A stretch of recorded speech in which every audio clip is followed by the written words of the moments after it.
Today is Monday, April 5th, 2021. Coming up on Roland Martin Unfiltered. Ooh, y'all, Republicans are big mad. They're really upset that Major League Baseball has canceled the All-Star game, and corporations are blasting Georgia Republicans for the voter suppression bill. Governor Brian Kemp, he is really upset at Stacey Abrams. And the governor of Texas, Greg Abbott, is like, gosh darn it, I'm not going to throw out the first pitch of the baseball game because I'm so upset. We'll talk about these spoiled-ass brats, known as Republicans, who are upset that we are fighting back. The Urban League of Greater Atlanta and other Georgia civil rights organizations sent an open letter to the state GOP and Brian Kemp, basically putting them in check. Will be joined by the president with those details. Also, the Republicans in Georgia, they're saying no more coke in the state capitol.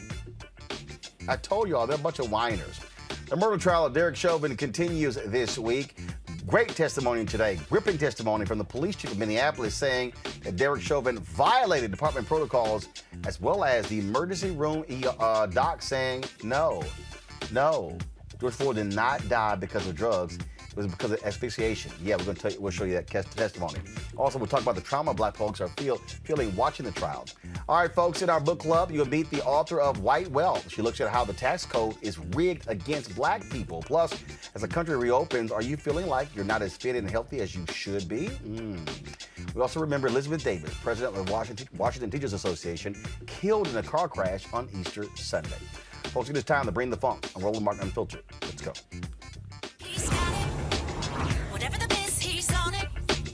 Whatever it is, he's got the scoop, the fact, the find.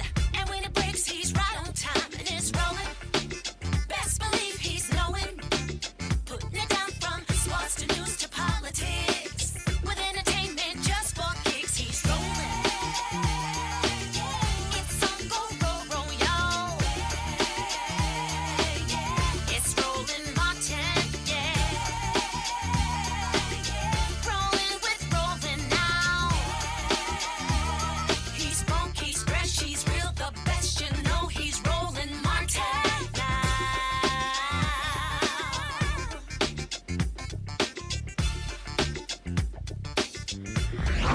Martin! Y'all, excuse me about the whiny Republicans all across the country. They are so upset that corporations are protesting Senate Bill 202. The fight for voter rights continues. On Friday, Major League Baseball announced they will be moving the 2021 All-Star Game and the Major League Baseball draft out of Atlanta in response to the new bill signed into law by Governor Brian Kemp. Poor little Donald Trump has said, no, we need to boycott Major League Baseball and the NFL and Coca-Cola and Delta. Whining. So on Saturday, Brian Kemp, he held a news conference where he expressed his thoughts on the decision and watch the Black people standing behind him. Y'all know we had the little child, Janelle King, on the show. Her husband's out there, and that other fool, Bruce Lavelle, you know, who's scared to come on here. Play this line, fool. Yesterday, Major League Baseball caved to fear and lies from liberal activists. They ignored the facts of our new election integrity law, and they ignored the consequences of their decision on our local community. Georgians and all Americans should know what this decision means. It means cancel culture and partisan activists are coming for your business. They're coming for your game or event in your hometown. And they're coming to cancel everything from sports to how you make a living. They don't care about jobs. They don't care about our communities, and they certainly don't care about access to the ballot box. It's easier to vote in Georgia than it is in New York. Even more ridiculous is that MLB didn't cite a single reason that they disagreed with the bill in their statement. Oh, really, Brian Kemp? Is that what you saying? You really think that we haven't read the bill and all of the lying you're sitting here saying? You look like a damn fool. Stacey Abrams released a statement on Facebook addressing what Kemp said. Let's quote it. Republicans who passed and defended Senate Bill 202 did so knowing the economic risk to our state. They prioritized making it harder for people of color to vote over the economic well-being of all Georgians. Like many Georgians, I'm disappointed that the MLB is relocating the All-Star game. However, I commend the players, owners, and league commissioner for speaking out. I urge others in positions of leadership to do so as well. As I've stated, I respect boycotts, although I don't want to see Georgia families hurt by lost events and jobs. Georgians targeted by voter suppression will be hurt as opportunities go to other states. We should not abandon the victims of GOP malice and lies. We must stand together. Georgia Republicans must renounce the terrible damage they have caused to our voting system and the harm they have inflicted on our economy. Our corporate community must get off the sidelines as full partners in this fight, acknowledging that the provisions of SB 202 do not expand voting rights. They restrict those rights, affecting employees and consumers alike. And leaders must publicly support the voting rights provisions in the For the People Act and the John Lewis Voting Rights Advancement Act to mitigate the harm being done in Georgia and other states. Kind of real clear what's going on here. So why are they acting so butthurt? Because people decide to use their power. Now, NFL Commissioner Roger Goodell also released an internal statement via email to his employees that address the bill. This is what it says. Pull it up, please. I know that a number of you have asked questions about the recent Georgia legislation. Guys, we should make this much larger. Nobody can read this, so why are we even showing it? This is way too damn small.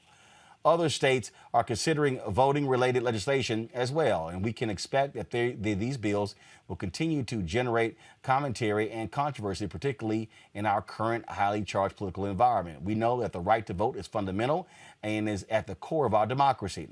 We will always support this right, and the NFL has done so in a comprehensive and thoughtful way. Together with our players and so many of you, the NFL and its 32 clubs showed true leadership through our NFL Votes initiative, and it goes on and on and on. So now they're upset with them as well, okay? Now Georgia Republicans are demanding the removal of Coca-Cola products from their offices after the CEO, James Quincy, spoke out against the bill last week. Okay, I thought they were against cancel culture. So really what they're saying is, we don't like cancel culture when you cancel us, but we're going to cancel everybody else. The Urban League of Greater Atlanta is calling for widespread condemnation of Georgia's new voter suppression law. Joining us now is Nancy Flake Johnson, President and CEO of the Urban League of Greater Atlanta. Nancy, I got to say, it has to be disheartening to watch these spoiled brats, these grown men and women, step forth and lie. Let's just be real clear. If they did not lose both Senate seats, if Trump had won Georgia and not Biden-Harris, none of this would be discussed. None of this would be talked about. There would be no bill. They are mad. They are spoiled brats. They're mad because they lost. It's evidenced throughout the bill. So, Roland, what many people are talking about are the ID provisions that are certainly going to make it more difficult for 200,000 Georgians. That's a lot of people. It's a small fraction of the population, but it's probably some of the most disenfranchised people in our population, younger voters and senior citizens. Now, the way that the state, the governor is trying to make the case that really is not a big deal. They've taken away the fee. It's going to be free. All that's fine and good. But the important provisions that the governor has not spoken about publicly that are the most egregious in the bill has to do with taking over local election commissions. That is the most dangerous thing contained in the bill. Two things. The other thing is that the Secretary of State has now been stripped of the majority of the Secretary of State's power. Now that we know, you said it, it's likely a retaliation tactic for the Secretary of State of their party to stand up and validate an election that had no fraud. Multiple recounts, multiple lawsuits, all came to the same result, that this was the most error-free, the lowest error rate in the history of the state with the highest turnout. So the real important issue here is all of them are important collectively because they are designed to make it harder for people to vote.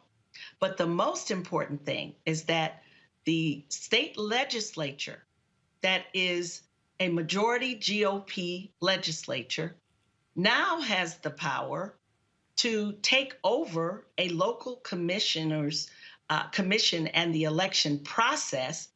And you can only extrapolate to say that they could potentially then overturn an election. That is the most egregious thing in this bill, and it's the thing that people are talking about the least. See, here's the whole deal, okay? And Republicans and I've been sitting here listening to all these people, and they always resort to, but what's wrong with voter ID? Okay, they always go through that. I did an interview earlier with David Brody, and on this show, aired on Newsmax, and it was really laughable because he talked about how this bill expands voting. I said, David, this is dumb. I said, you're literally getting rid of 80% of your drop boxes. I said, your drop boxes now will be inside. You now can't drop your absentee ballot off anytime you want to. You have to only drop it off between 9 and 5. The law also says that if I was a voter and I dropped it off, if I have a child, a niece or a nephew, a mom or a dad, I can't actually get their ballot and drop it off. No, because the law says no, only you can drop it off. So who the hell do they think they're fooling? They keep saying, you haven't read the bill. You haven't read the bill. You haven't read the bill. Yeah, we read the bill, and it's trash. It is. Oh, they can nitpick and pull some small provisions out. There's an extra Sunday for voting. But the truth of the matter is, we go from, I think it's 98 drop boxes down to 33 drop boxes. And we're still in the middle of a pandemic, and we don't know when the pandemic will be over. So you put the boxes inside a building that closes at 5 o'clock. What about all the working people? The majority of this state are working people who will need access to those boxes. It's all, I've just never seen such blatant, well, I guess we have. We've seen it for the last 4 years. Blatant falsehoods, either by omission or by direct attribution.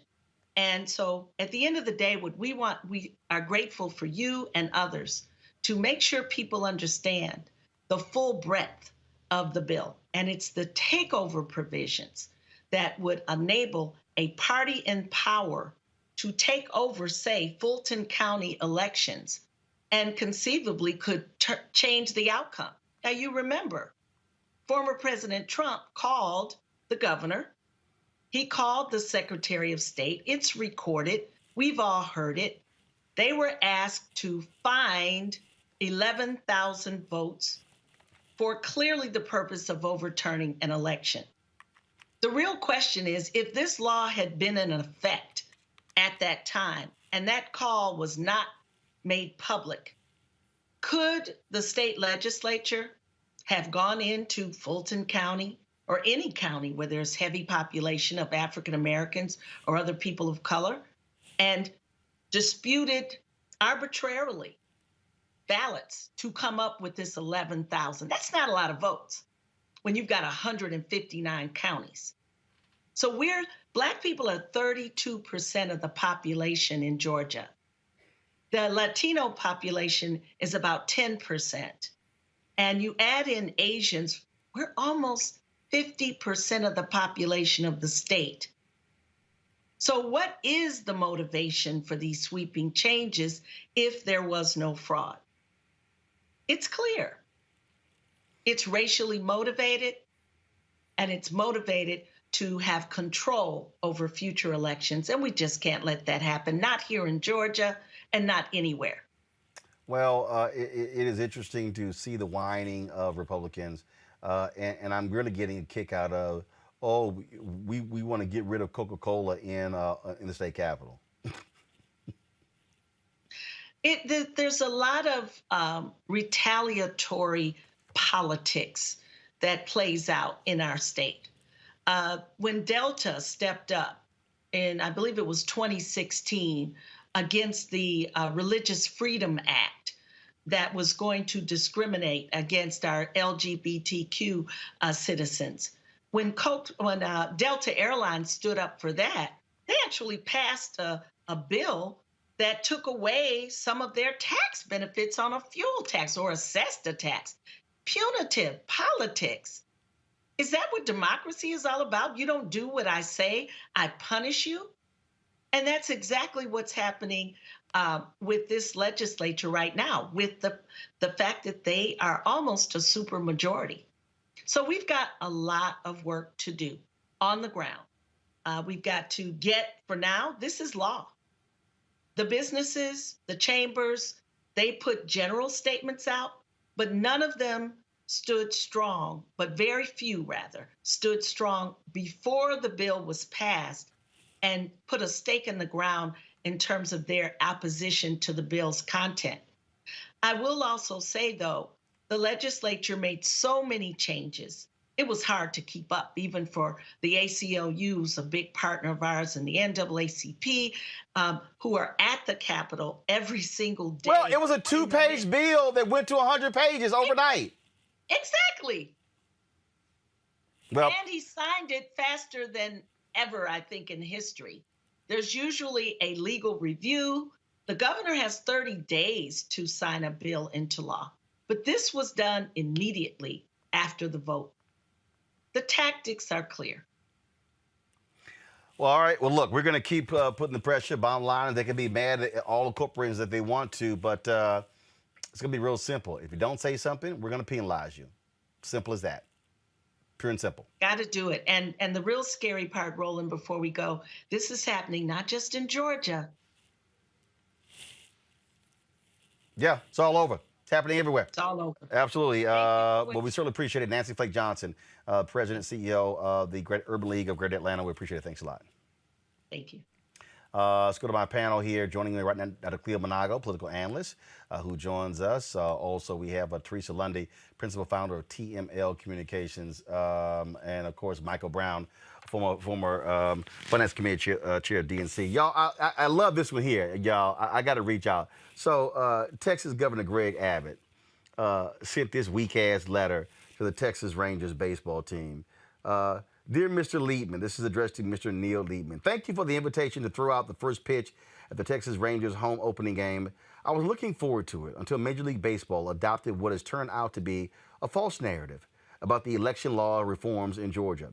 And based on that false narrative, moved the MLB All-Star Game from Atlanta. It is shameful that America's pastime is not only being influenced by partisan political politics, but also perpetuating false political narratives. The state of Texas was proud to help MLB host last season's National League playoff games and the World Series in Arlington. However, I will not participate in an event held by MLB, and the state will not seek to host the All-Star Game or any other MLB special events.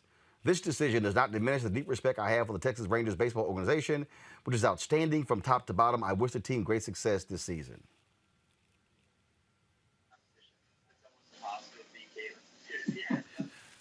Teresa, I've never seen a bunch of weak-ass, impotent people. There's no group who thinks they're bigger victims than the Republican Party. Oh my God, everyone, these are election reforms. No, this is promoting the big lie. This is all about kissing Trump's ass and the crazy, deranged, sick, demented people who support him. They are angry that they lost, and so what they want to do is cheat. They're trying to cheat in your state by literally getting rid of statewide elected Supreme Court justices because they're mad with their judicial decision. These people love to talk about judicial activism. What they're saying is, if it don't go our way, we're going to change the rules. They're spoiled brats. Yeah, and I've never seen anything like it. And I think this is a moment in history where we're starting to see the case study really unfold. Starting in Georgia, Then, of course, you got Arizona, Michigan, and, of course, my hometown of Pennsylvania, where we've seen, Republican legislators have been ruling for decades. And so because of this election, I think they have now become emboldened. So once we saw, Trump lose the election, I believe all that money that Trump was raising for the campaign also all spread to start other committees so they can do voter suppression laws.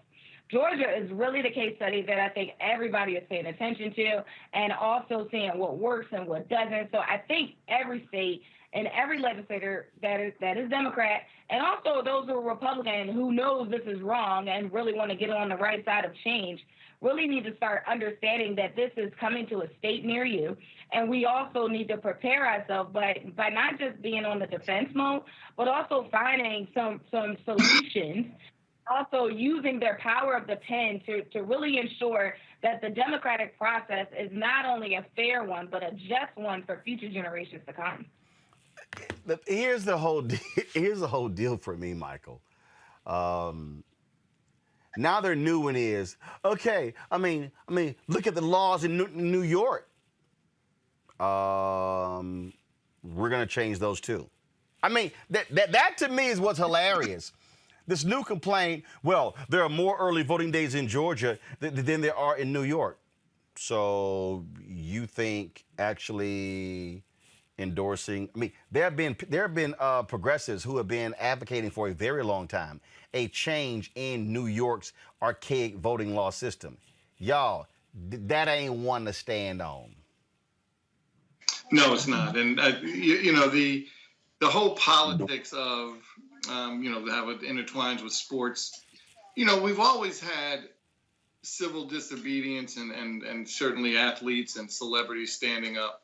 But I don't know if it ever really transcended like it did during 45's years after, obviously, Colin Kaepernick took his knee and then fire all the sons of bitches or whatever 45 said.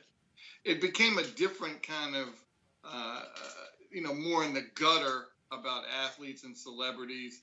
I know that the right thinks that most athletes and celebrities are Democrats or on the left, and so they take hits at that. But it doesn't help.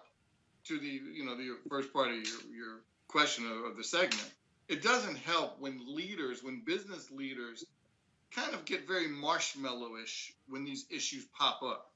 There's no reason in the world, obviously, whether it's Delta, Coca-Cola, or a host of other companies that are based in Georgia, saw this coming. They knew that the governor was going to sign it. So it's not like it came as a shock. So those first statements that came out that I just call a little marshmallowish, frankly wrong, and then they had to backpedal.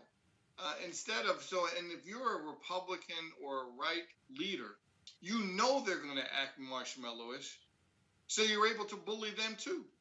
And that's what happened. And so until you stop being marshmallow and come out and really take a stand and really, and then you can't just threaten to leave or threaten to do something. You have to do it. That's really the only thing that's going to matter to folks. Not that they care about a lot of those jobs, even though they, again, think the perception is that a lot of those jobs at the airport and at the Coca-Cola bottling plants are people of color and low-wage earners, so they don't care about them. That's not true. There are a lot of white folks that work at Delta and a lot of white folks that work at Coca-Cola. So obviously the hypocrisy is ridiculous, but until business leaders stand up, this kind of behavior is going to continue. Look, this is real simple, Cleo. If y'all don't want corporations coming after you, if y'all don't want the woke mob coming after you, how about you not embracing white supremacy? How about that? Let's do a trade-off. We won't cancel your ass if you don't embrace white supremacy. I think that's fair. You're being so mean to these poor Republicans. I don't give a damn about any of them. I don't give a damn about any of them. I don't either. I'm being somewhat sarcastic, though. You are being mean, but I agree with the mean. Yes, I'm being very mean. I'm being very petty because they are trash, despicable people who are also sore losers. You got your ass whooped. Here's the whole deal. Okay, you're mad. You got your ass whooped. Take the L. But as you know, these people always get mad. and they've always gotten mad, and they always have started saying stuff like what this guy just said, that because of Stacey Abrams and Biden's lies, the team left Atlanta. It's not logical. But we'll see how this rolls out ultimately, because they've been lying and being illogical and moving the goalpost and saying things that aren't true. I mean, Donald Trump, the former president, lied all the way to the White House and lied all the way in the White House. And from our perspective, if it wasn't for COVID-19, he would still be in the White House. So it'll be interesting to see how this all rolls out, because despite white supremacy, these people who love white powers, despite they're kicking and screaming, it seems that they're losing. It seems that they're losing based on voting and all logical things. But the lies have worked for them. And mixed messages and stretching the truth has worked. So the fact that he hasn't finished singing, we'll see how it goes. See, I mean, that really is what we're dealing with here, Teresa. And I need people to understand, everybody who's watching, who's listening, to understand, these evil, demented people will use the power of the office to exact revenge on anyone. Mitch McConnell came out with a statement saying, you know, that it's grossly unfair what these companies are doing, and they should keep their nose out of politics. And here's what I find to be interesting. But y'all don't mind their money. Y'all, because, I mean, y'all were the ones who push, of course, of that corporations are people, to allow this all of this unregulated money in politics. Oh, so here's the quote this fool gave to Politico. Y'all go ahead. Corporations will invite serious consequences if they become a vehicle for far left mobs to hijack our country from outside the constitutional order. I'm sorry, Mitch. You can't have it both ways. You can't support Citizens United, which the Supreme Court deemed that corporations are people, and they get to have a voice in politics. Oh, I'm sorry, but then you mad. Boo, then you mad. Because they now speaking against something you like. So they were your bae yesterday. They were your political bae yesterday when y'all were getting all that money. AT&T is giving more than $500,000 to Republicans in Texas. And then Lieutenant Governor Dan Patrick, they should keep their nose out of it, but you got $150,000 from them. So which is it? Which is it? Would you like for them to be, in essence, yo-ho? I guess Republicans are saying, we want y'all to be our hoe, give us your money, and then shut up. So I guess the Republican Party really desires to be pimps. Y'all want to take the money, but then they can't talk back. That's probably the best analogy I can come up with for today's Republican Party. That Republicans are pimps. Yes, they're pimps. They're pimps, and they want they hoes to be quiet. Yes, I said it. And essentially, corporations are in a very difficult spot, being the prostitutes of the pimps, because for a very, very long time, corporations, have been able to donate behind the scenes to campaigns. They have been able to support their candidates, under different IEs. And I think now people are starting to take with all these websites and blogs and, laws that you have to expose and basically tell all everything that's on a financial report. I think it's putting them in a very difficult spot where they have to make a decision. And they're like, we have to make a decision that hopefully doesn't hurt our business. But in this space, and because of the type of products that they're serving and the type of leadership, there's no longer business as usual, because everybody is doing good government. People are starting to look into some of the accounts and some of their positions. So it's just not enough to spend $500,000 on Black and minority communities, and then it's not okay to help voter suppression. So I think a lot of these social justice organizations and groups are really pulling their feet to the fire, same way you're doing, Roland, because if we don't, they'll continuously do the backdoor type of investment where they think it's in their better benefit. So really, they're really playing, bad politics when they're not really listening to the concerns of the people that they employ and those they elect, probably personally, but not publicly. I love this quote here, Michael, from Mitch McConnell. Parts of the private sector keep dabbling in behaving like a woke parallel government. Corporations will invite serious consequences if they become a vehicle for far-left mobs. So he called them behaving like a woke parallel government. But again, lead pimp, you like they money. See, it's a little hard for me, Michael, to listen to somebody, these corporations. Now, y'all need to shut up. Y'all need to be quiet. But you like their money. And that's how it's, frankly, has been, is, and will continue to be. But that's where I'm not necessarily upset that AT&T gave $500,000 to Texas Republicans. I am. That's that's not that, and I know that's not where you are either. That's not where we are. The issue is, if I'm writing that check for $500,000, you better believe actually I'm going to say something. Right. That gives me more of a right to speak up. So frankly, I don't know why the better comment from Leader McConnell should have been, oh, you know what? I appreciate your thoughts. We take it under advisement, or something like that. Not what they're saying, because it is so tired, and it's going to continue to be tired because they didn't like losing. They never thought they were going to lose those last 2 Georgia seats. They never thought in a million years maybe they was going to lose one of them, but not both. And so I think that sent a shell shock, obviously, through the Republicans. We have to do something. We can't have all these Black and Latino folks voting. That's just not an option. We have to restrict it as much as we can, because I don't know if Biden's going to, that's what they're saying. Their calculus is, I don't know if the Biden-Harris administration will have the courage to get rid of the filibuster to fix voting rights. That's what they're counting on. Now we'll have to wait and see, what happens. Bottom line is this here, Cleo. We should be using everything in our arsenal. Everything. Because what these people are doing is nasty and despicable.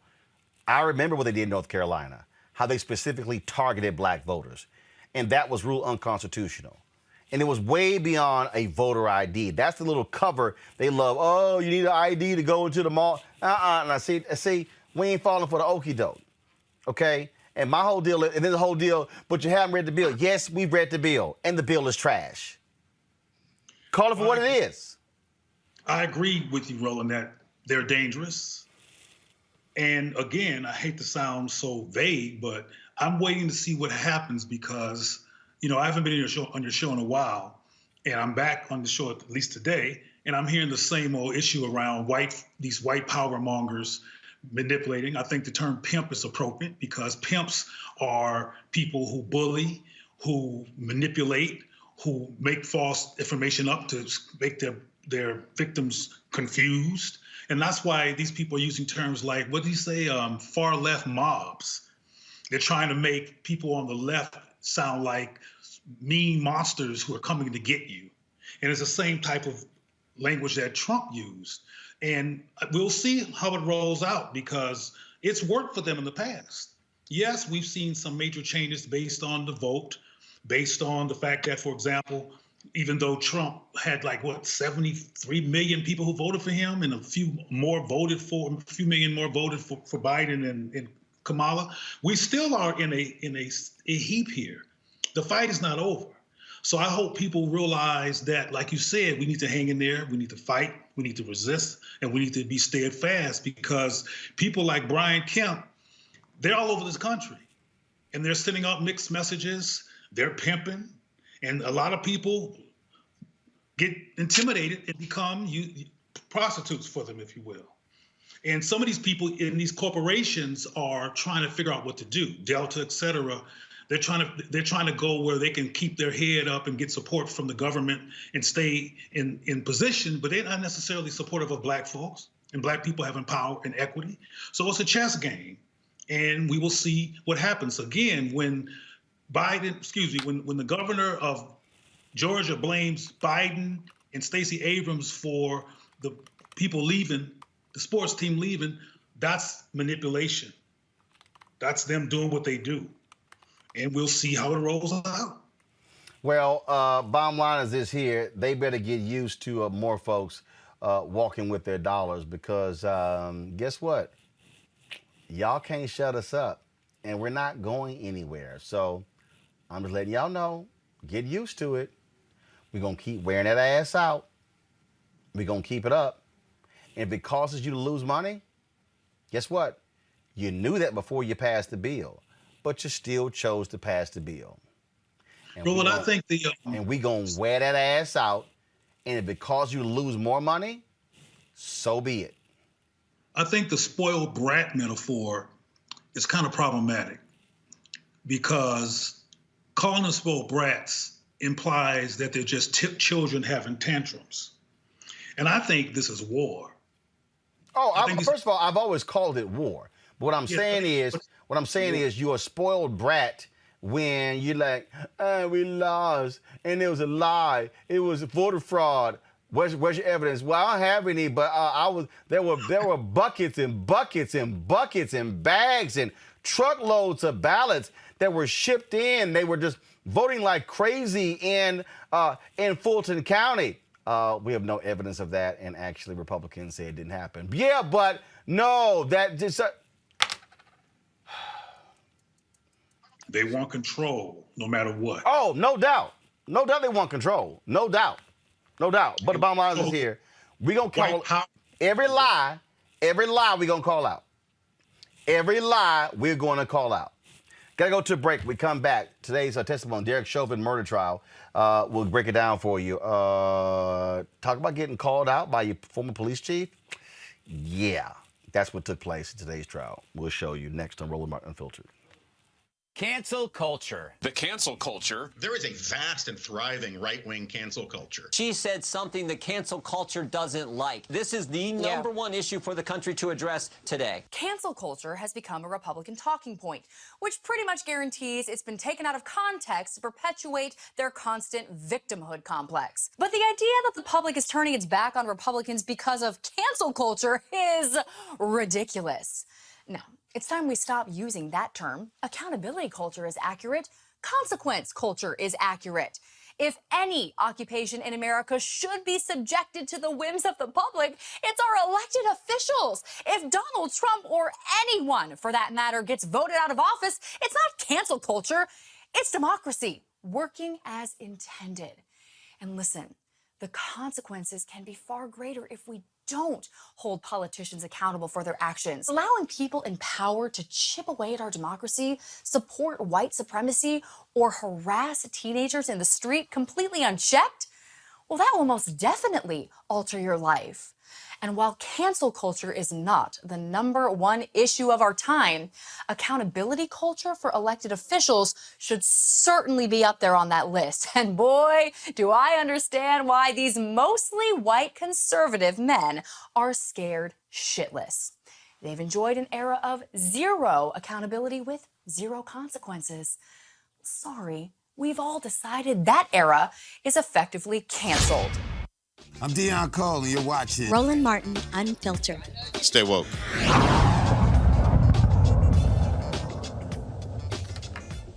Well, folks, today was day 6 of the Derek Chauvin murder trial taking place, of course, in Minneapolis. It was gripping testimony today as the police chief of Minneapolis spoke, as well as the doctor, the emergency room doctor that treated George Floyd when he was taken in. Here is a roundup. Did you receive any information or indication from the paramedics when they brought Mr. Floyd in that anyone had attempted CPR on Mr. Floyd at the scene on May 25th, 2020? Overruled. I did not receive a report that Mr. Floyd had received bystander CPR, no.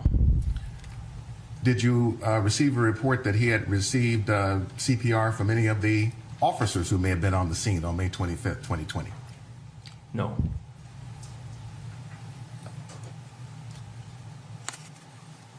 Is the administration of CPR right away important for you to know when you're dealing with a patient who has suffered cardiac arrest? Is it important for you to know about that? It is, in the sense that it informs the likelihood of survival. And what do you mean by that, Dr. Langenfeld? It's well known that any amount of time that a patient spends in cardiac arrest without immediate CPR markedly decreases the chance of a good outcome. Approximately 10 to 15% decrease in survival for every minute that CPR is not administered. And doctor, was your leading theory then for the cause of Mr. Floyd's cardiac arrest oxygen deficiency? That was one of the more likely possibilities. I felt that at the time, based on the information I had, it was more likely than the other possibilities. And doctor, is there another name for death by oxygen deficiency? Asphyxia is a commonly understood term. Thank you, Dr. Langenfeld. No further questions. Training is absolutely vitally essential to us as a department. And officers are paid while they're being trained, is that correct? Yes, they are.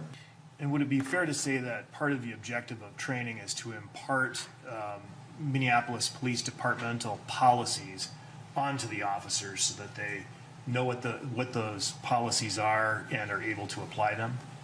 Yes, it's important through training that we're reemphasizing not only our policies but really our values as a police department and what our community expects of us. It's to help our officers, and it's also to help our communities at the same time. Does Minneapolis Police Department currently have a de-escalation policy? We do. And I guess, is it an either-or alternative? Is it like you either de-escalate or use force, and once you start using force, you just give up on de-escalation?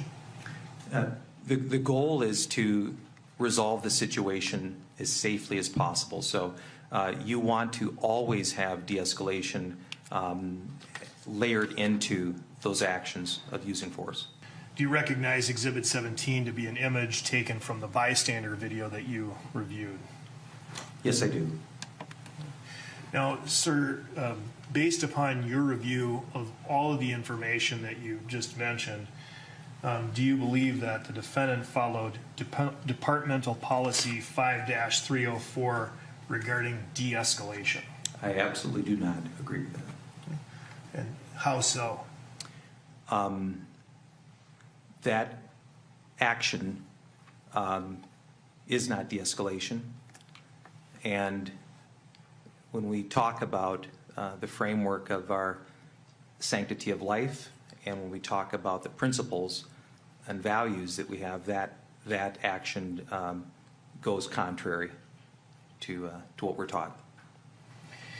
As you reflect on Exhibit 17, I must ask you, is this a trained Minneapolis Police Department defensive tactics technique? It is not.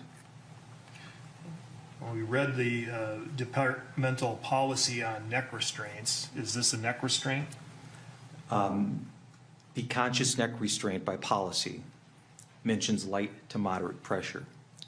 When I look at Exhibit 17, and when I look at the facial expression of Mr. Floyd, that does not appear in any way, shape, or form that is light to moderate pressure. So is it your belief then that this particular form of restraint, if that's what we'll call it, in fact violates departmental policy? I absolutely agree that violates our policy. Once Mr. Floyd had stopped resisting, and certainly once he was in distress and trying to verbalize that, that should have stopped. There's an initial reasonableness in trying to just get him under control in the first few seconds. But once there was no longer any resistance, and clearly when Mr. Floyd was no longer responsive and even motionless, to continue to apply that level of force to a person proned out, handcuffed behind their back, that in no way, shape, or form is anything that is by policy, it is not part of our training, and it is certainly not part of our ethics or our values. Not part of our ethics or our values. See what happens when you have a strong prosecution team. First of all, we need to give significant credit to Attorney General of Minnesota, Keith Ellison, for what they have done thus far, how they have approached this particular case.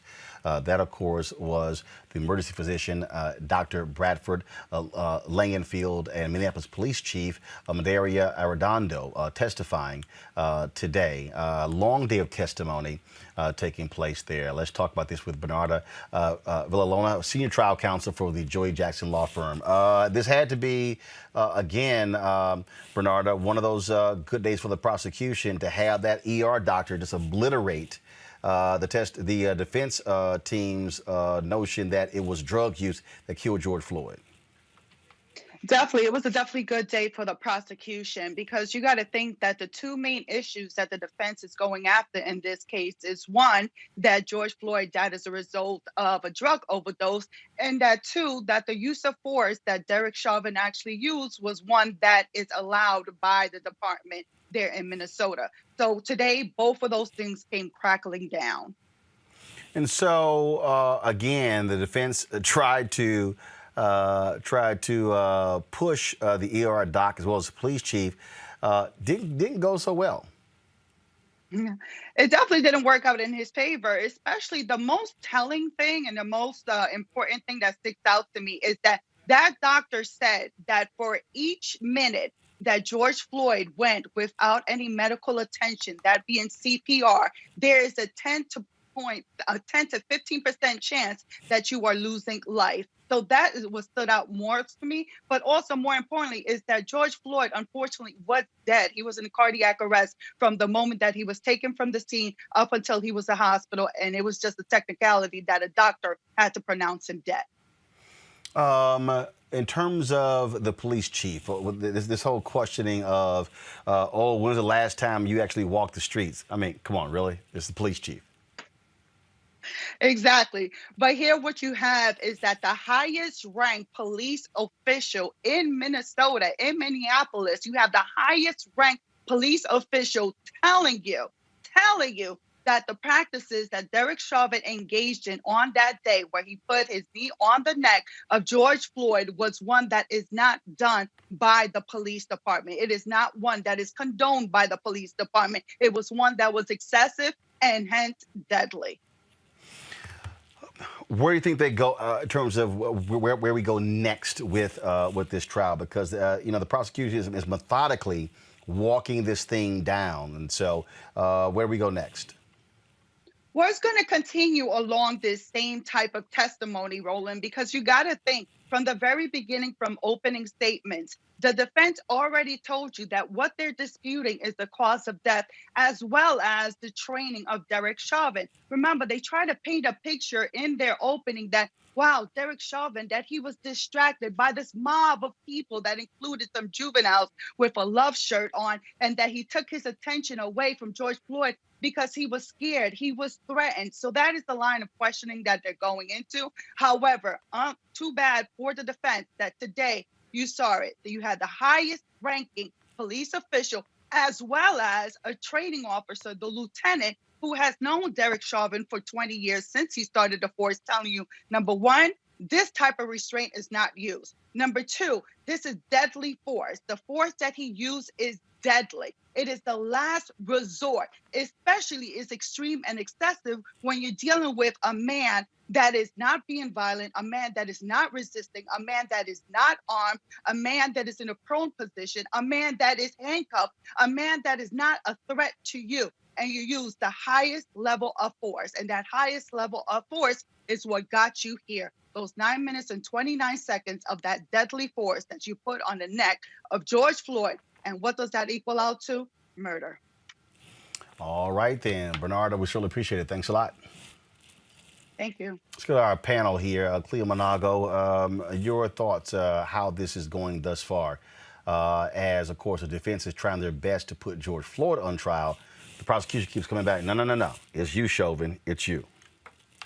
It doesn't look good for the defense, and the chief of police saying what he said seems to be nails in the coffin.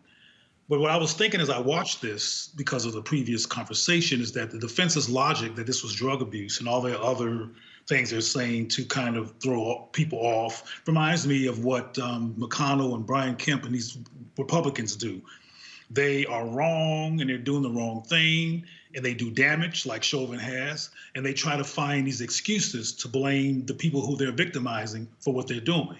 Like, again, with Kemp blaming the Stacey and Biden for the team leaving when it's them who did it. It's a powerful metaphor, and the death of George Floyd is a powerful metaphor too, and the knee on his neck, and that he was pleading for his life and they didn't care. And I think that people who are watching this show, Black folks particularly, need to understand that the people who are resisting logic and who are fighting against our ability to vote and live our lives in the hands of police are really a serious threat to us. And we need to stand up against it in every opportunity that we get. But it don't look good at all for the defense. And again, we'll see what occurs. I mean, do you know who the jury is yet? Well, first of all, we don't know the names of the jury, but again, we do know a link of the jury. Teresa, your assessment.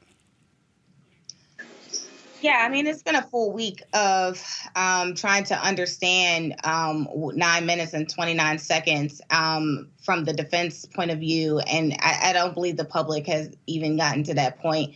I mean, honestly, the grief and the trauma of the witnesses that, their testimony of recording it and feeling like, they could have done more, they should have, stepped in. I mean, that has been really traumatizing for anybody who is there knowing that, someone literally died right before your eyes and there's nothing you can do. But like I said before, I think the prosecution is doing a phenomenal job and ensuring that we are staying on track and staying on focus, because once we get off focus, we allow the defense narrative to pretty much take over this case, in which we can't, right? We can't let this be another Zimmerman case. We have to make sure that the George Floyd case is not only a learning experience and educational, but true justice actually reigns here in the U.S. Michael. We can all certainly watch these videos as we've done time and time again, and the new footage, which is just traumatic. I mean, it's just awful. And to a lot of us, this isn't, kind of easy, open, shut. The problem is, in our country, in our system of justice, it just takes one juror to find some reasonable doubt to say, you know what, he was in danger, he's a big guy, and all it takes is one juror. And that's what's so troubling about these cases, where to many of us, it seems so easy and so open and shut. The problem is, in our system of justice, it just takes one juror back in that room who could have come in saying, I'm never going to convict this white guy, this white police officer. I don't care what the evidence is. I don't care what the videos. I don't care how these jurors try to browbeat me. I am not going to convict. Hopefully that's not the case. Hopefully we have jurors that are being objective, looking at the evidence. And keep in mind, too, over the last week, or however many days it's been for the prosecution to put on its case, and you're right, I agree with you, General Ellison should get a lot of credit along with the prosecutors. But during this last week, it's just been all the prosecution case. Yeah, we've heard some stuff in the media. Yeah, we've heard some of the cross-examination questions. But the defense puts on their case, too. And so we'll have to see what they come in with, though we don't, we certainly don't have to believe any of it, or it certainly doesn't matter. But just keep in mind, they have to get their shot too. Well, that is the case, and so we'll certainly be paying more attention to exactly what happens with the next phase of the trial. But again, we're now in week 2, and there is more to come. Got to go to a break. We'll be back on Roland Martin Unfiltered in a moment. America is starting to breathe again. A decent man as president, a plan to protect us. It feels almost normal, but it's not. Republicans still will not admit that President Biden was legally elected, which means they don't believe in democracy. They believe an election is only legitimate if they win. That's not democracy. Their plan? Pass voter suppression bills to block minorities from voting, take back Congress, impeach President Biden. We refuse. We refuse to accept the end of the American experiment. We refuse to allow anti-democratic autocrats to steal our country. We choose to fight, and we will not lose. Join us.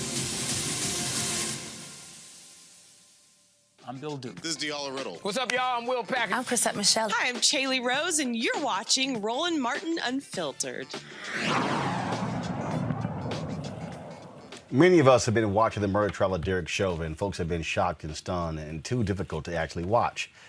And others are talking about reliving the trauma of what happened to George Floyd and how it haunts us. Joining us right now is psychologist Dr. Jeffrey Gardier. Doc, always good to have you on the show. Great to have you, Roland. Great to be here. So how do we deal with that? Because I did that first week. I mean, there were a number of people who just simply said, I can't watch this. I can't take this. And not just watching the video, but just the testimony that was given.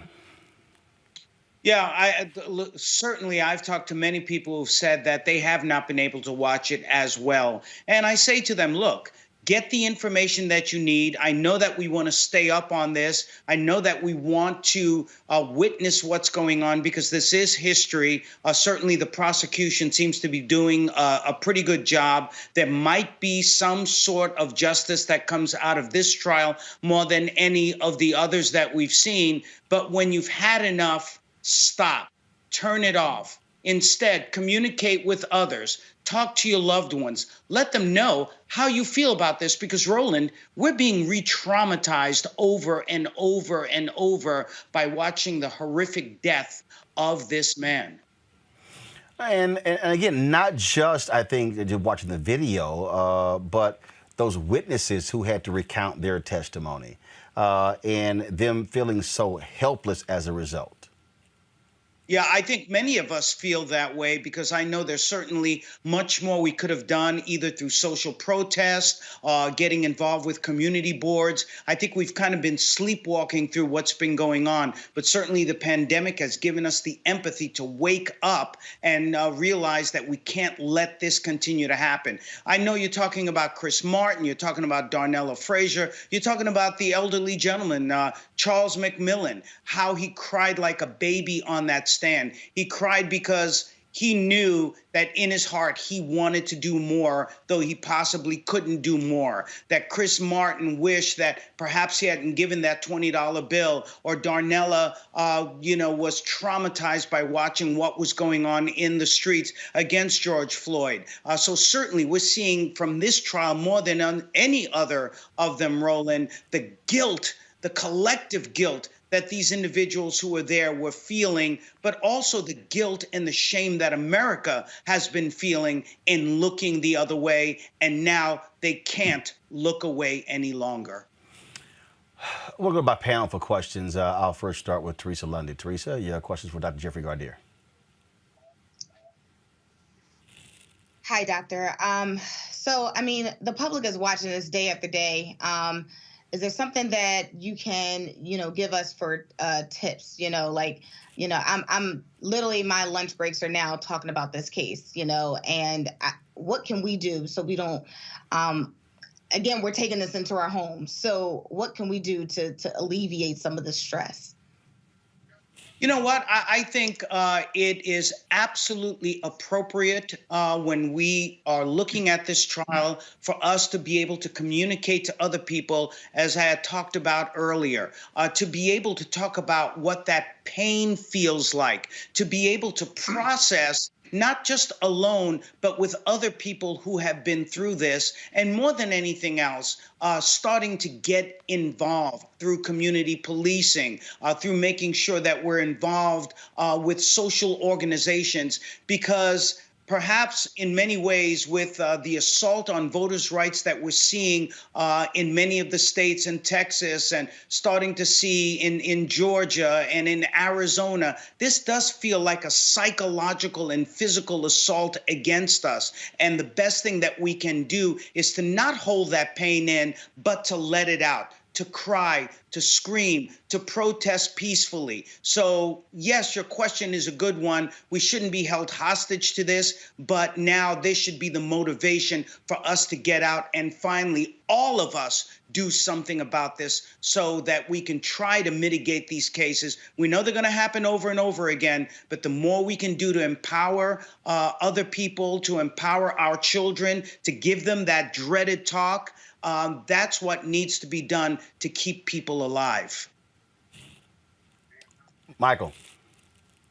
And Doctor, how do you deal with, the urge or the temptation that many people have when you're having discussions with somebody that sees those videotapes in a different way? How do you resist the temptation when to pop them in the nose when they're saying something stupid like, "Oh, well, why didn't he just get in the car?" I mean, and you're watching this poor man lose all his bodily functions. I mean, what do you say to somebody that just seems ignorant to basically what's been going on in America for 4 centuries? I think more than anything else is letting them know the pain that you feel from the ignorance from what it is that they are saying, and to help them find their empathy, to help them find their humanity. And as a psychologist, I've run into this every once in a while, to explore with them what was the trauma that they faced. What are the untruths that they are in many ways digesting that keeps them in denial as to what's going on? And how has white privilege not only destroyed in many ways many of our rights, but how has it destroyed who they are, that they don't have the potential to look at a human being and say, "Oh my God, we cannot allow this to continue happening." Look, I think there are many people who have made that conversion, who have been able to change, who have been able to touch their own empathy and humanity through COVID, but more than anything, through this horrific death of George Floyd. Anyone who still sees this as something as if it was George Floyd's fault, well, I think that is a deeper issue for that person on that other end of the spectrum. Thank you. Thank you, Doc. Cleo. Greetings, Dr. Gadir. It's my perspective that Black people are in a trauma trance. We are already traumatized. And the trauma long preceded this case and the murder of George Floyd. I have not seen the George Floyd murder. I have not watched the trial. I have not watched any of it because I have seen enough trauma. I'm doing part of what you've already said, which is get out there and do work, be in the community. My work is about trauma deflection for Black people. But I wanted your assessment of this. Do you believe that the murder of George Floyd and all the spectacle is a new trauma, or is it a exacerbation of pre-existing trauma that we're already enduring? Many people have used this word re-traumatization. We use it a lot in psychology and social work to talk about children perhaps who've been sexually or physically abused or received some other abuse. And as they're growing up, they're still seeing and receiving that abuse every day. I truly believe that Black and brown people and others who have been marginalized are experiencing that trauma every day. The racism, the institutional racism. And yes, it is a perpetual state of trauma, of emotional hurt. And that's why I believe that racism does kill. We know that people begin to break down when they have that fight or flight mode dealing with racism. And that's why we must find a way to address this. This is not about an ideological difference. This is about life and death for those on the streets who have been killed, who are unarmed or some other situation, and for those of us who live day to day, living while black. That in itself can kill us.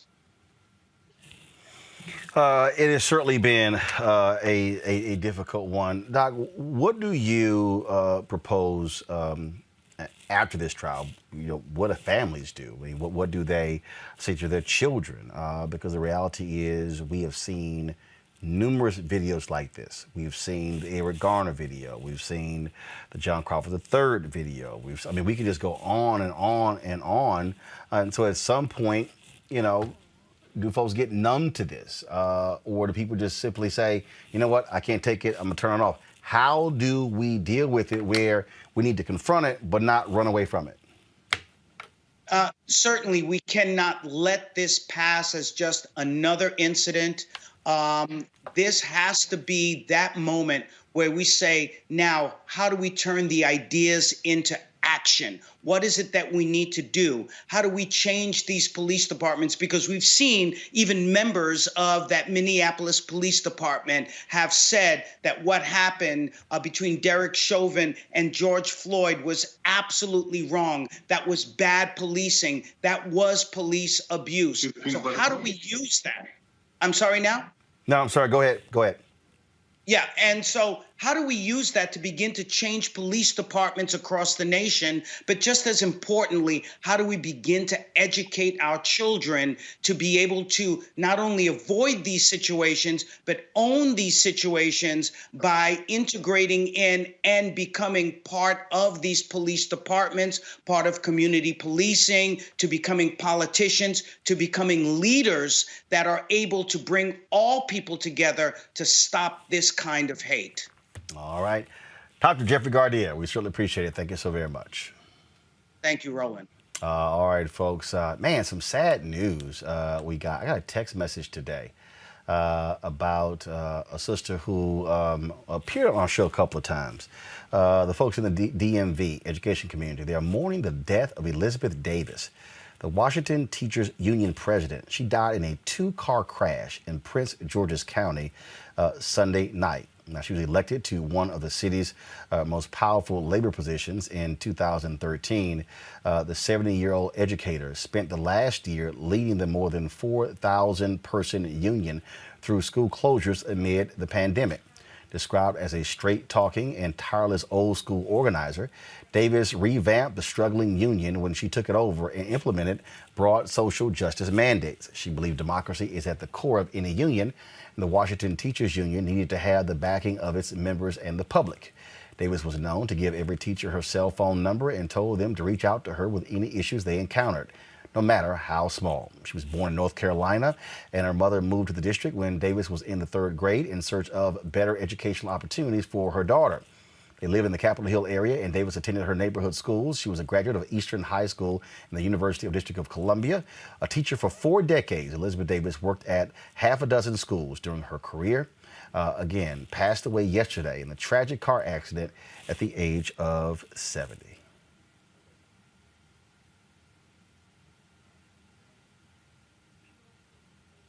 We'll go to a break. Back in a moment.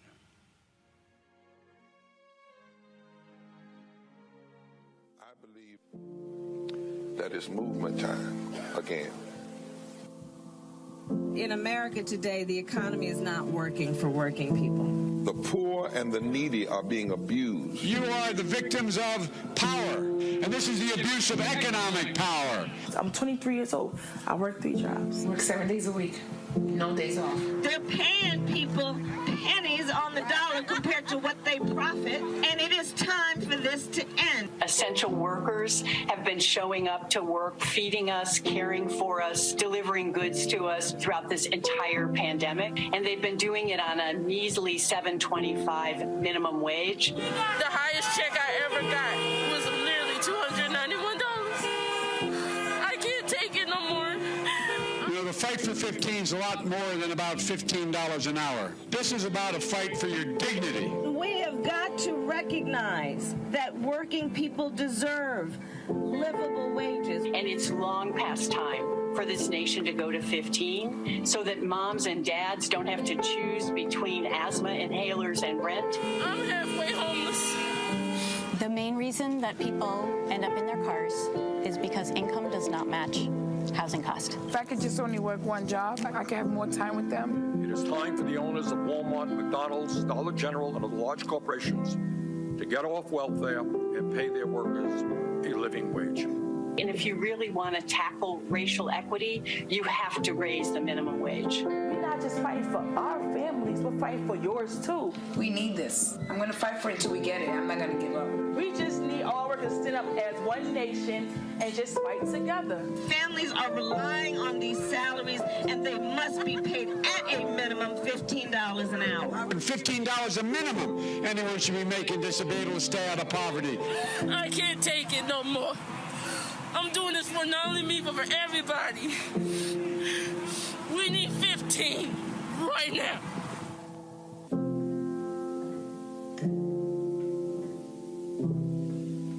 Hello, everyone. It's Kiara Sheard. Hey, I'm Taj. I'm Coco. And I'm Lily. And we're SWV. What's up, y'all? It's Ryan Destiny, and you're watching Roland Martin Unfiltered.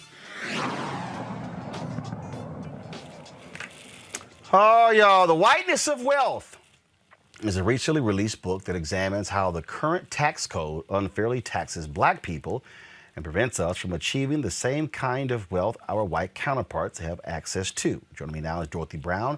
She's the author of The Whiteness of Wealth. Dorothy, glad to have you here. All right, Dorothy, so let's just be honest. Most people, they hate taxes. They don't want to spend the time doing taxes. They don't want to sit here and bother. They are like, look, I got other stuff to do. And so lay out your thesis here in terms of your notion of how the tax code is hooking white folks up and screwing black people. Yes, so hopefully by the time they finish listening to this interview, people will realize taxes really do matter. So my research, which is based on 25 years of scholarship, shows that when white Americans and black Americans engage in the exact same thing, whether it's homeownership or marriage or jobs, tax policy advantages how white Americans do the behavior and disadvantage how black Americans do the behavior. So your next question is, what are you talking about, right? So let's take home ownership. First of all, tax subsidies for home ownership are only going to benefit people who own homes, and the majority of black Americans don't own homes. But that's not the worst piece of the puzzle. The worst piece of the puzzle is when black Americans own homes, tax law doesn't help them the way it helps white Americans. Why? Because black homeowners live in different neighborhoods from white homeowners. And the most homes that appreciate the most are in white neighborhoods where most black Americans don't live, and white Americans don't want to live next to too many black Americans. When homes appreciate and sell for a gain, tax law says if you're married, the first $500,000 of gain you get tax-free. So you say, well, Dorothy, what's the problem? When black people sell home at a gain, they get $500,000 tax-free. When white people sell homes at a gain, right? Well, no, because the people with the most gains are those living in neighborhoods that are almost all white. That's not where most black homeowners live. And more importantly, black homeowners are more likely to sell their home at a loss. And tax law doesn't allow losses on the sale of homes. So let's sort of walk through this. And so when you talk about the tax code, when you talk about, for instance, right now there are blue state Democrats who are trying to get the provision of the property taxes, the mortgage taxes, put back on the books. That was removed by the Trump folks and Republicans because, frankly, they wanted to penalize those particular blue states. Right. Well, if you're black and you're renting, if you're renting a home, that doesn't benefit you. That's right. That's absolutely right. That's absolutely right. So any tax subsidy for home ownership is going to benefit white Americans more than black Americans because the majority of white Americans are homeowners, but the majority of blacks are renters. And so when we look at the black home ownership rate, 40, 41, maybe 42% right now, white Americans, it's above 60%. And so what's happening is our money is being handed to somebody else, and we're getting no return on that.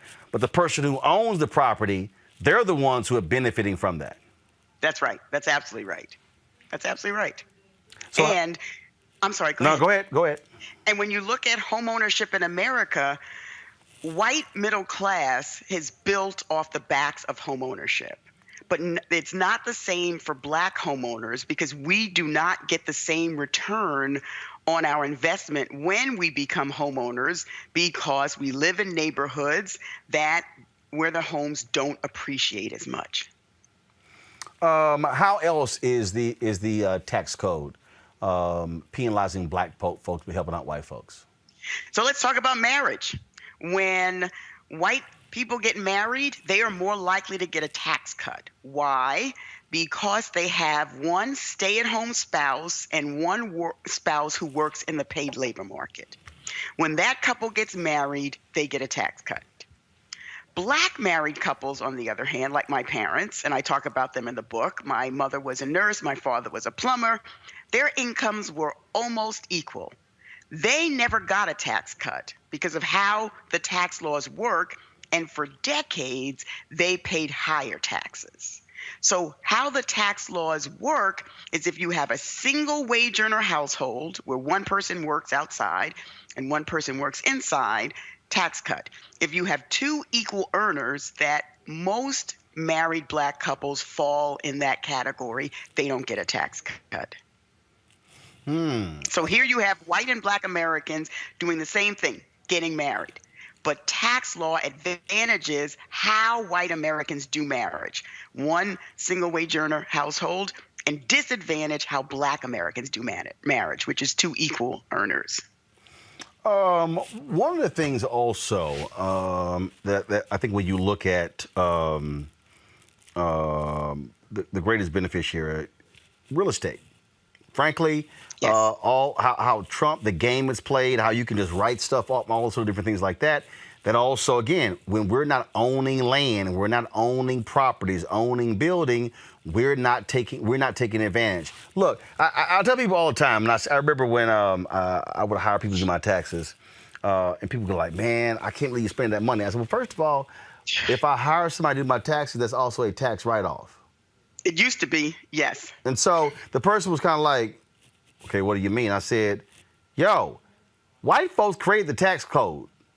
Yes. So I'm not going to just fill out an easy form and just go, oh, can I quickly get some kind of check back? No, I'm going to figure out the same thing they've been doing to get rich." Right. And that's what they're doing. That's right. And that's right. And so how do we That's get... right. Go ahead.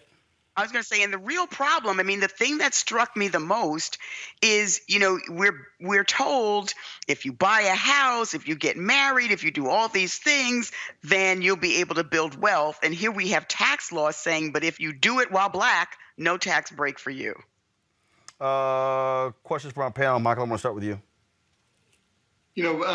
First, good work, cousin, on your book. My last name is Brown, by the way. Thank you. See, trying to claim the Omega, man. Move on. If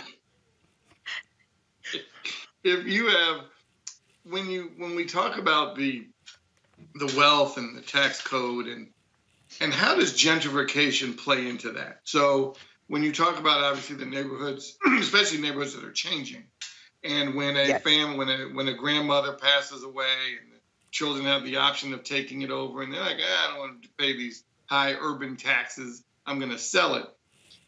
Is that should they hold on to that property and maybe rent it out to help pay some of those expenses, or should they take the $500,000 or the $1 million or whatever it is and walk away?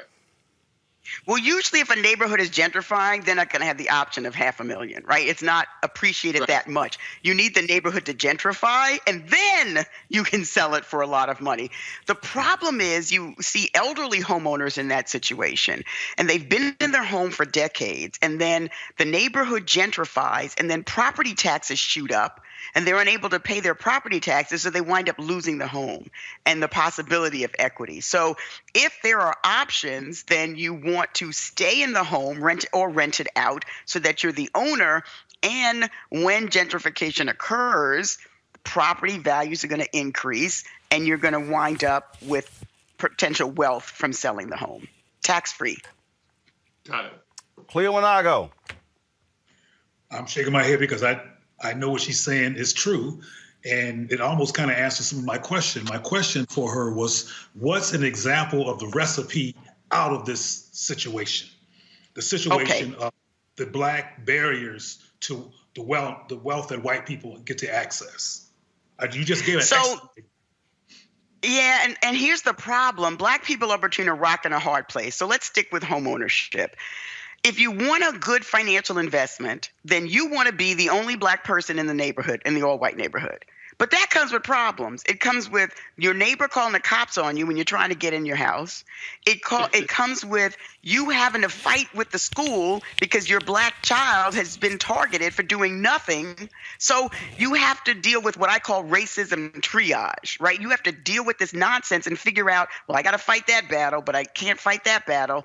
So it's a good financial investment, but you're dealing with a lot of stress.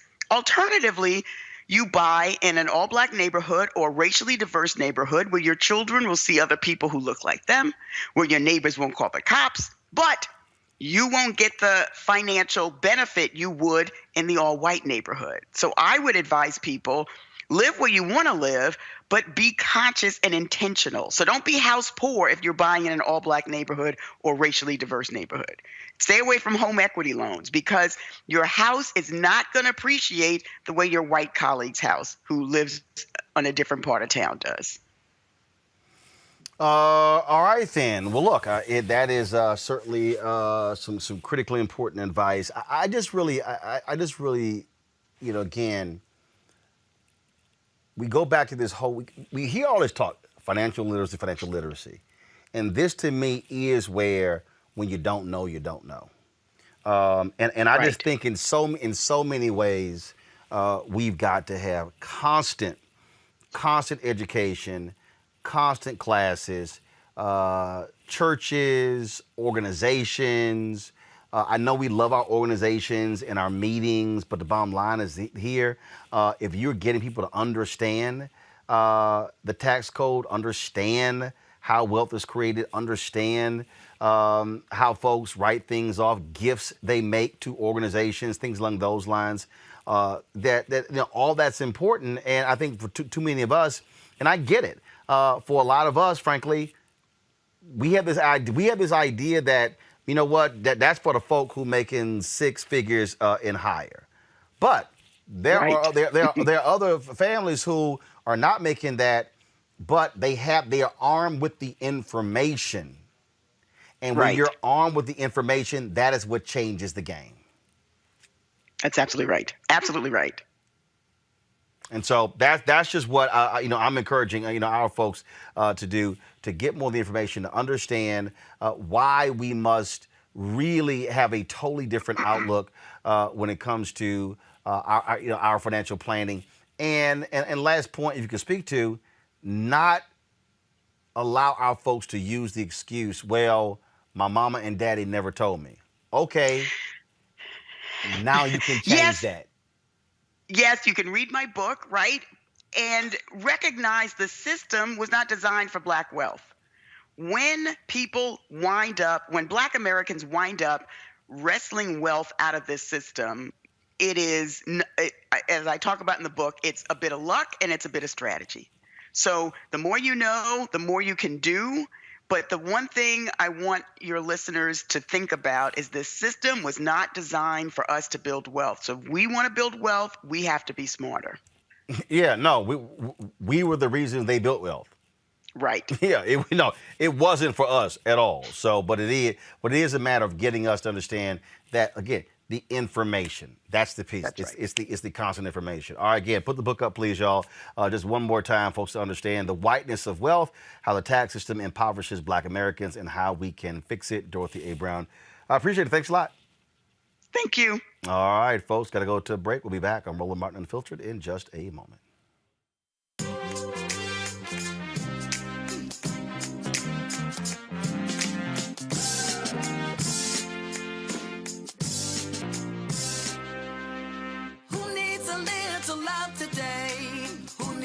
Love sent their way. Who needs love? Who needs love? Who needs a little love today? Who needs some love sent their way? Who needs love? Who needs love?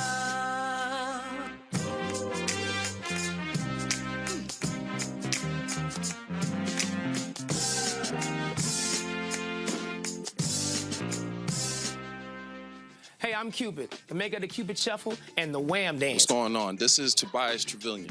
And if you're ready, you are listening to and you are watching Roland Martin Unfiltered.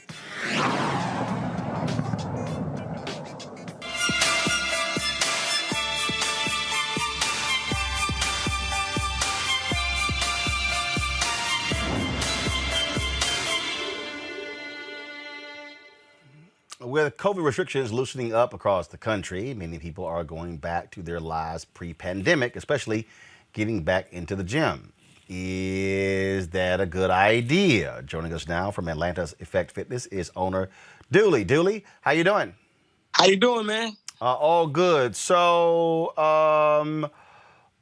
during the pandemic, it was crazy. If you went to a sporting goods store, you literally could not find any equipment whatsoever. I mean, I'm talking about they were selling dumbbells on eBay for $1,000. They literally couldn't find more equipment. Do you believe that as people getting the vaccine, that folks are going to drastically change what they used to do, flock to gyms, other places, out of fear of contracting COVID or getting sick? I feel like this has been the reprogramming of people's minds has been the toughest part about getting people back in the gym. Like you just said, it is still a fear, it's still a phobia. I got people that just choking on water, coughing, and people looking around thinking it might be COVID. So it's really a reprogramming of people's minds. Like the body is the easiest part to kind of get back where we tried to get it to. It's the mind part that took the biggest toll during the pandemic. And what we're working on really is just reprogramming people's mind to just get back in the gym. Understand that, yes, other things going on, but the things that you actually can control is your health and your wellness. So I feel like the biggest part that's for the pandemic is just being reprogramming people's minds. And when you talk about pre-programming their minds, have you seen, first of all, what's been blowing up? People are doing these virtual workouts. And so how have you, as a business owner, how have you had to shift your business? Same way. Like I said, we were really all about in-house. So during the pandemic, we even launched an app. We had our businesses almost quadrupled during the pandemic because literally it forced us to, like I said, reprogram the way we thought about business in the fitness industry. And we started our own app, and we got pretty much the same amount of people doing this stuff virtually as we do in-house now. So it's been a beautiful thing for us as well. So this video we're playing right now, I mean, again, that's a packed joint.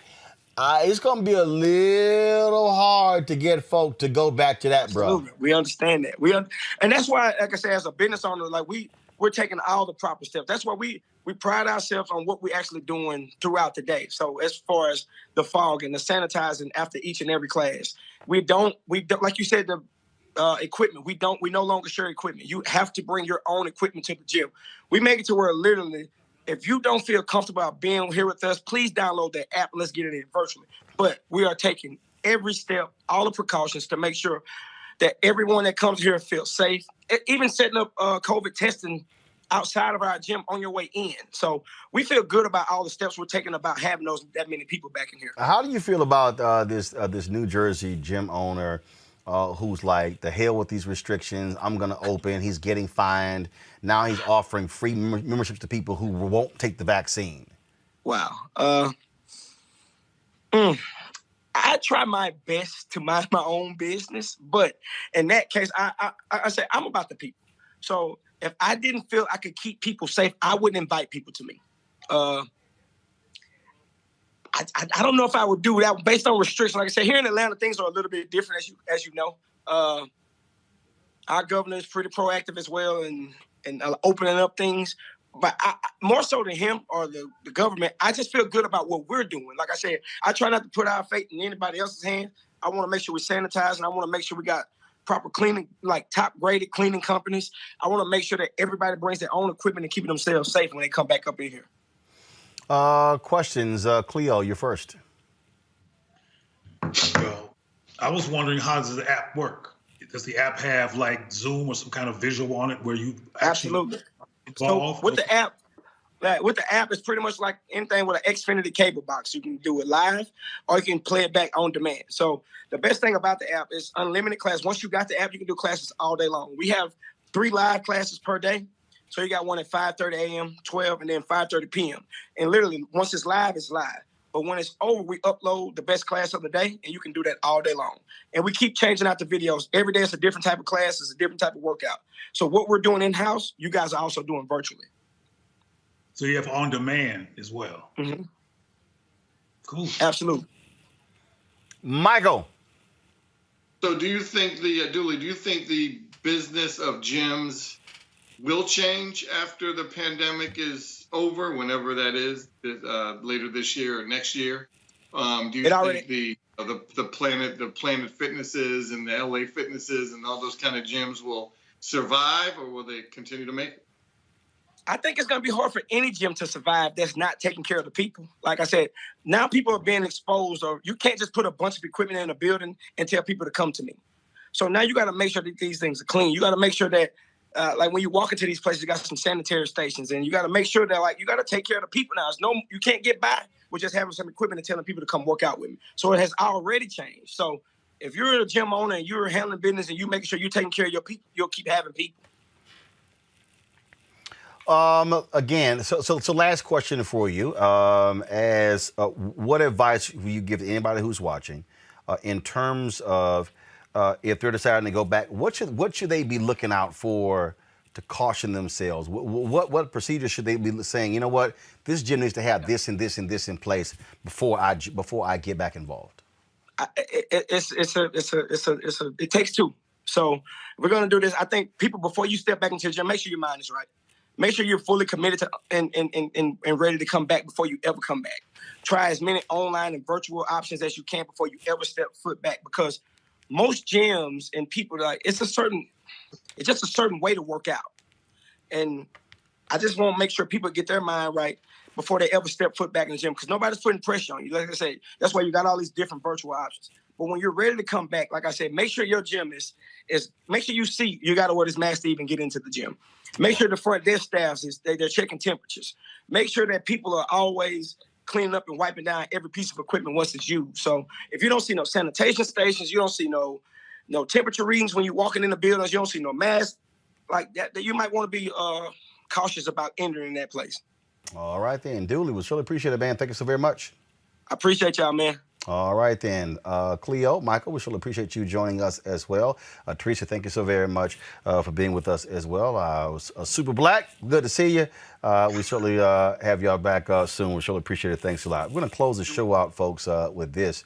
And that is every Monday, Moral Mondays, the Poor People's Campaign has been engaged in their moral revival. Of course, driving this whole issue of the Poor People's Campaign. I just want to show some of you today's Moral Monday.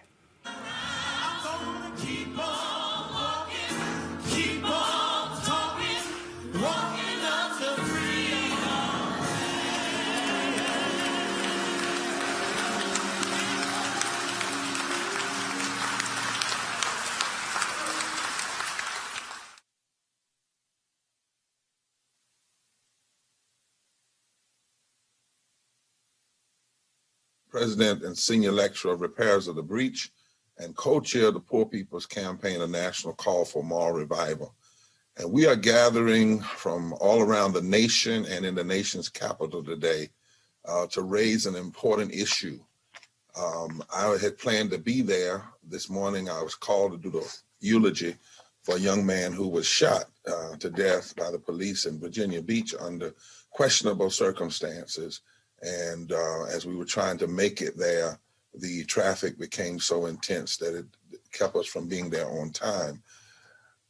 But today we come because we as clergy, pastors, imams, rabbis, people from the Hindu community and the Muslim community are challenging the immorality of the filibuster. We can no longer have an impoverished democracy because a minority group of senators want to shut down open debate and shut down bringing issues to the floor to address the critical issues that face us as a people in this nation. We have 140 million plus people now that are in poverty and low wealth in this nation. We have 62 million people that make less than $17 an hour in this nation. We have over 80 million people who who either are uninsured or underinsured in this nation. We have serious issues to address in terms of coming out of this pandemic, rebuilding from the bottom up and building forward greater in this nation. And we cannot have a system that actually is rooted in an ugly history. Now, many times when people talk about the filibuster, they talk about how it has been used to block civil rights legislation, and they frame it in a racist, as a form of systemic racism. And that's true, but it is more than that. And it's time that we let the public know it's more than that. Now, yes, in the 1800s, the filibuster was used to stop every piece of anti-slavery legislation, every piece of anti-slavery legislation. In 1937, there was a vicious lynching in Duck Hill, Mississippi, where people's bodies were literally mutilated and burned. The House of Representatives, to honor, to deal with this issue and to deal with the horror of it, they passed an anti-lynching bill in 1837. But the senators and the white Southern members launched a tenacious filibuster to prevent the anti-lynching bill from reaching the floor for a vote. When it came to the New Deal, a lot of the legislation that President Franklin Delano Roosevelt tried to put forward, some historians say that he had to back away from that anti-lynching bill because of the filibuster in order to allow some other pieces of legislation to go forward. What a horrendous trade-off that was forced by those who would engage in filibustering. We know in 1918, however, it wasn't just Black people.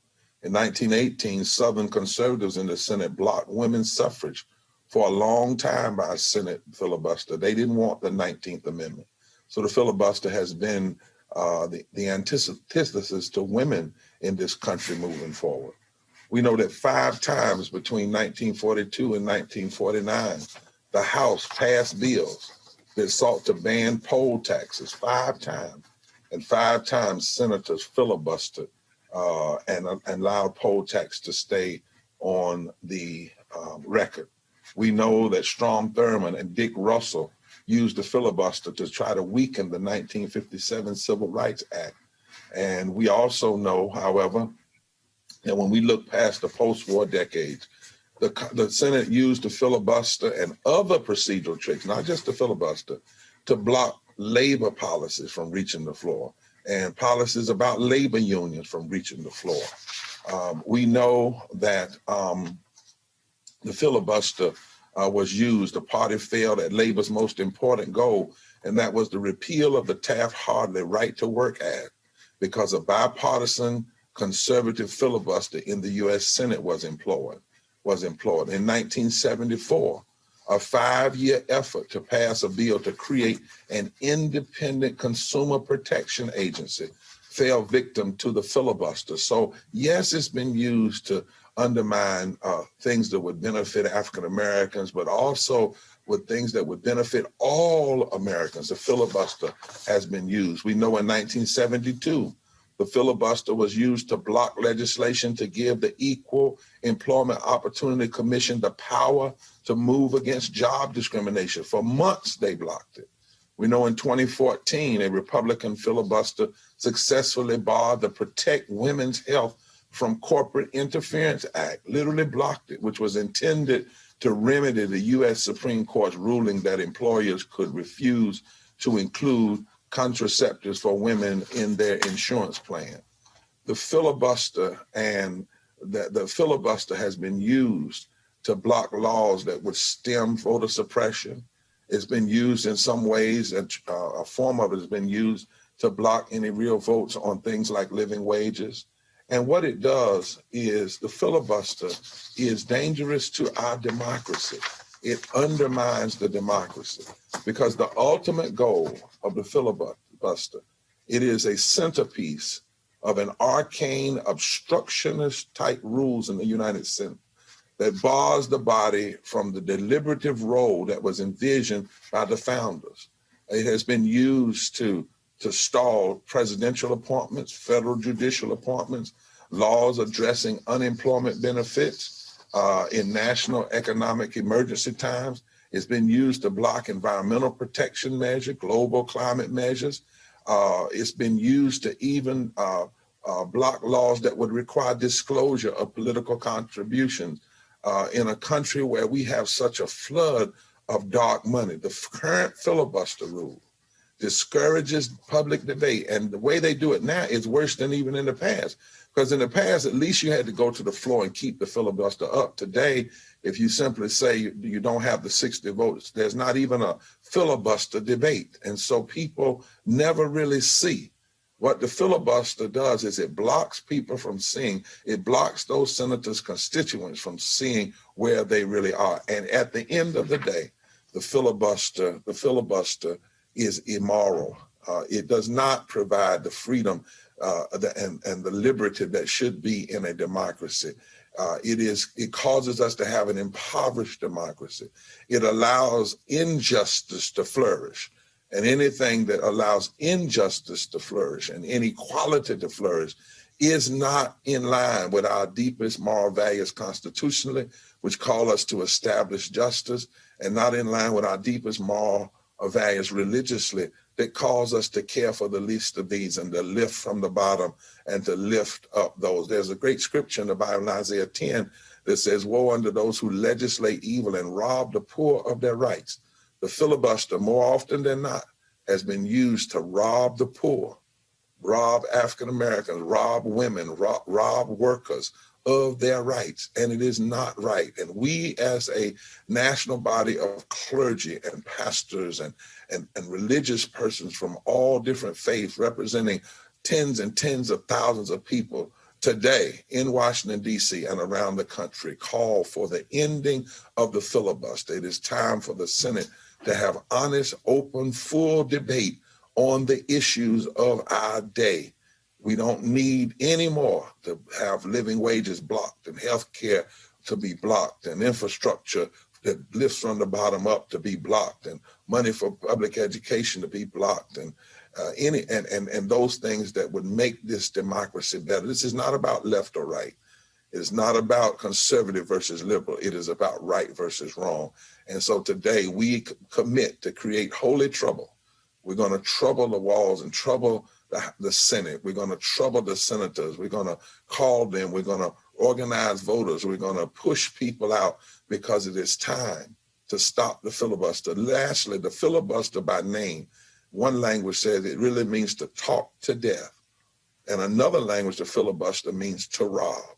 Well, it's time to stop talking to death in ways that block us from having the real discussions we need to be having about justice in this society. And we cannot allow the robbery to go on anymore. No longer can a minority of senators block those things that would lift more than 140 million people out of poverty and low wealth. That is not the American way. It is not the intentions of this democracy. And we as people of faith and religious leaders are calling it out. It is immoral, it is sinful, and it is wrong, and it must stop. I turn the program now back over to those that are in DC, and then you'll hear from other great. That was Reverend Dr. William J. Barber.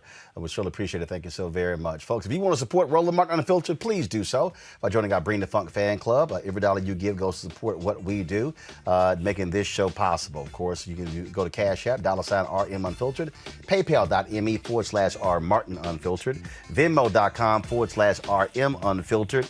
You can also go to Zelle, Roland@RolandSMartin.com. You can also go to Roland@RolandMartinUnfiltered.com. And so we had some folks who sent in a few. Let me go ahead and read some of those. So I wanted to, first of all, I'm going to read off. There were a number of people, of course, who sent in their contributions, and so I wanted to go ahead and read some of those names, allowing us to be able to do that. So let me pull that up. Perdita Wilson, Ketty Gamba, Ernest Mims, Lisa Jenkins, Cheryl Dugan, Cheryl Earl, Doretha Scott, Bobby Cole, Darlene Hancock, Shalata Sankofa. We certainly appreciate your support.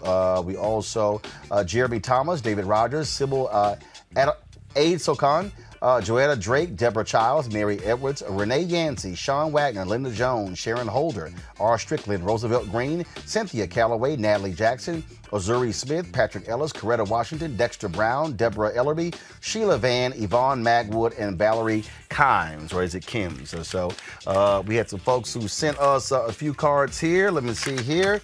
Let's see how Roland, my Bring the Fuck membership is enclosed. Thank you for all that you do. Elbow bumps from senior citizen, elbow bumps from North Charleston, South Carolina. So I certainly appreciate that. Let's see, Roland, blessed to be a blessing, and you are blessing us with the information we need to move forward in life. Thank you. Keep up the good work, Miss LAW. And so I appreciate that. Let's see here. Roland Martin, we appreciate your excellent reporting and your great guests. We have enjoyed your news show for many years. We know your reporting is honest, informative, and moving our communities forward towards a safer and prosperous future. We are happy to support your show and encourage family and friends to do the same. Thank you again. Stay well and safe. Mr. and Mrs. Collins, I appreciate y'all card as well. Thank you for all that you do. You and your staff does. Keep on keeping on. Forever fan, unsigned, but I appreciate their contribution. Let's see here. I just want to say to you, Mr. Martin, thank you. You were spectacular at the work you did in Georgia. Sincerely, Johnny L. Nelson. Johnny, I certainly appreciate that, Johnny. Thank you so very much. You are doing a great service for our community. Hope you reach your goal. Have followed you since TV One, Thursday's panel, and I especially like encloses my check and support. I also enclose a copy of a project I started back in 2011. If possible, would you pass on this idea? Linda Ziegler. So Linda, I certainly appreciate that very much, Linda. Let's see here. Got a card. Roland, thank you for what you do. Please keep up the good work. That was unsigned, but we certainly appreciate that. Another card here. I just want to say thank you so much for all that you do. I'm a fan of yours and I follow you. I'm learning so much from you. You are a hardworking man. Keep up the good work you are doing. You're educating us, and your fans are so grateful for you. I appreciate you, and I enjoy watching your YouTube channel. I'm not on any other social media. I love watching when you have your panels. I'm learning a lot watching them. You're so funny. You make me laugh. Your facial expressions are so funny. I laughed so hard when you had Bill Bellamy on. The two of you had me crying laughing. I support you, and I tell my family and friends to support you all the time. I'm supporting you with a $50 money order to join the Roland Martin fan club. When you left TV One, I'm so glad you didn't stop. I can see that you're going to get so much bigger. You are doing good. Keep up the good work, Roland. I'm so proud of you. You are in my prayers.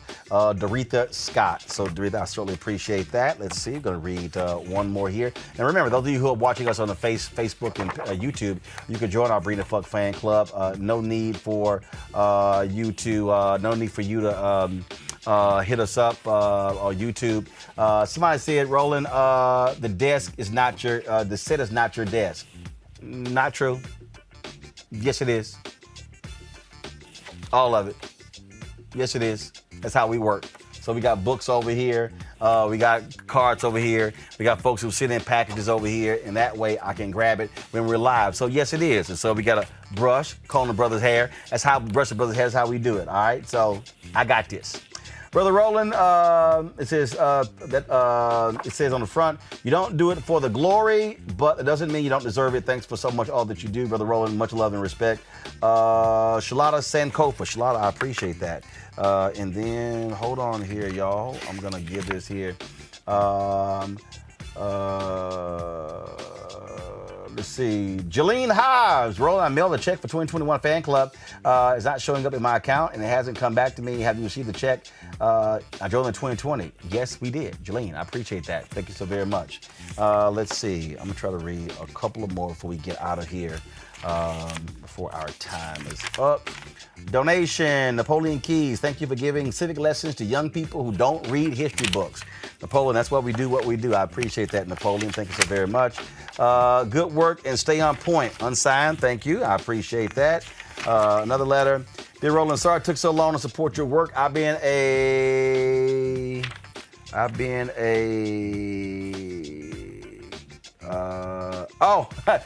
freeloader, loving the information you provide but not contributing. Hopefully I can send you a payment every month of at least $10. I know it's not much, but it's the best I can do right now. Love your show. Georgia, I can't make out your last name, but Georgia, I appreciate it. Look, every dollar counts, and so there are people who give us $100, $50, $20, $10, $5, $1. We appreciate every single person who supports this show and who contributes, and so trust me, every dollar matters.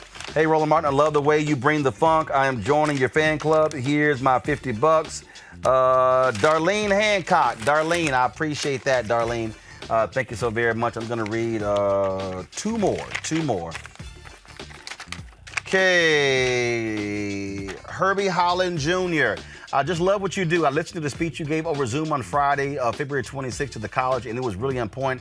I watch your show every day. I'm a monthly contributor to your Bring the Funk fan club, $50 every month. I just wanted to say, listening to you and the guests you have on your show talk about black problems for black people is refreshing, and you're the only black media outlet I listen to. Because of you, I have been enlightened on books such as Martin Luther King's Where Do We Go From Here, as well as the sneakers you put on display during your Zoom speech to the college. So I immediately went and ordered a pair. That was the black-owned company in the Gas Footwear. I also like the fact that you're an alpha. So is my brother Troy. Wish I was, but I'm not. But I do have a master's degree. Keep up the great work and inspiring all of us to be better blacks and to support black media and business. Herbie L. Holland Jr. And then he said, P.S. Here's another $50 to your platform. So Herbie, I appreciate that, y'all. And I got one more, y'all. Mr. Roland Martin, we're always watching your show, so here's a money order for $100. We thank you for the many things you and your panel have on your show. So we, Herbert Richardson and Sandra Scott, support the work you're doing, so we are keeping you in our prayers. God has blessed you and the vision you have been given. Hope to send you more $100. Again, Herbert Richardson and Sandra Scott. Y'all, I certainly appreciate that. Everything that y'all, all the notes, and so I can't read all of them, but I just zoomed through about 15 of them, and so we had some extra time, and I appreciate that. Thank you for the cards that y'all send in. It is greatly appreciated. So we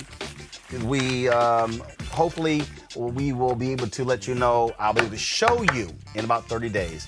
New space that we're going to be moving into. We visited today. I signed the lease. Got to go through 2 more phases, but it's going to be a phenomenal space. Your dollars is making that possible, folks. It's a much larger space. Right now, we really only have this one set look. Where we're going, we're going to have 4 different set looks. Trust me, y'all, it's going to be off the chain. I can't wait to show y'all. I got the video sitting over here right now, but trust me, y'all going to like it. So that's it for us, folks. Again, Cash App, $RM Unfiltered. PayPal.me/R Martin Unfiltered. Venmo.com/RM Unfiltered. Zelle, Roland at RolandSMartin.com. Roland at RolandMartinUnfiltered.com. Money order, New Vision Media, 1625 K Street Northwest, Suite 400, Washington, D.C., 2006. That's it for me. I'll see y'all tomorrow. Take care. God bless.